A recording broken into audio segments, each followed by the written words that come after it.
అత్యంత ఆనుకూల్యతాపరసిద్ధిరస్తు తదేవ లక్ష్మం తదేవాతారావరం చంద్రబలం తదేవ విద్యాబలం దైవబలం తదేవ దేవదేవమస్మరామి తానో మంచంత్వగం మదాః ఫలం మనోద్గలం పుత్ర పౌత్రప్రబద్ధనో యస్మాతస్మాజు అమ్మేష్యాదుదాః శాంతిం మ్రియశ్చమే వరదానేన సంపూర్ణ సకలవరావాప్తిరస్తు తానో మంచంత్వగం మదాః ఫలం మనోద్గలం పుత్ర పౌత్రప్రబద్ధనో యస్మాతస్మాజు అమ్మేష్యాదుదాః శాంతిం మ్రియశ్చమే వరదానేన సంపూర్ణ సకలవరావాప్తిరస్తు అయం మహాతజమాహార్తోస్తు ఓం దక్షం శరణ్యవర్ణామహరణీయం సువర్ణరజ స్త్రియాం చంద్రాం హిరణ్మి లక్ష్మీమనవగామణీం యస్యామహంజమిందేయం కామస్తం పురుషాణః అస్తపూర్వామృతమధ్యామస్తనాథ ప్రబోధనేం శ్రియం దేవీం పయే శ్రీయర్మా దేవీషదాం కాంతాత్మదామహన్య ప్రాకారం భాద్రాం జలందేయం దృప్తాం చాలా నియోజకవర్గాల్లో అమ్మాయి క్యాంటీన్ అందుబాటులోకి వచ్చిన పరిస్థితి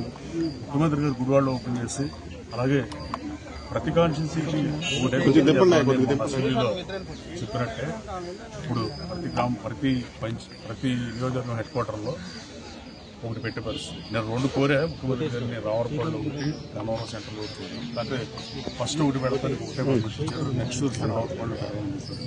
ఇది శంకుస్థాపన చాలా పేదలకు గడుపు ఆకలి ఇచ్చే పథకం అన్నా క్యాంటీన్ పేరు నిజంగా ఈ రాష్ట్రంలో బడుగు బలహీన వర్గాల ప్రజలు ఎవరన్నో లగ్జరీ అనుకున్న రోజుల్లో కిలోబియా ₹2 ప్రవేశపెట్టి ఆ పథకాన్ని ఇవాళ కూడా ఏ ప్రజాప్రభుత్వం కాంగ్రెస్ వచ్చినా తెలుగుదేశం వచ్చినా వైసీపీ వచ్చినా ఇవాళ వరకు ఆ పథకాన్ని టచ్ చేయలేదంటే అది యువకృష్ణ ఎన్టీ రామారావు గారు.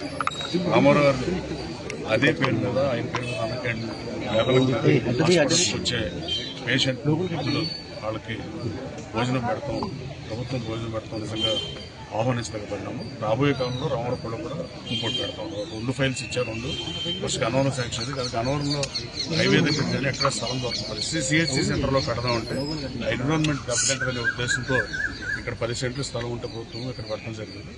ఈ విషయాన్ని ప్రజలకు తెలిసేటట్టుగా చూడాల్సిందిగా మీడియాను కోరుతున్నాను. Thank you.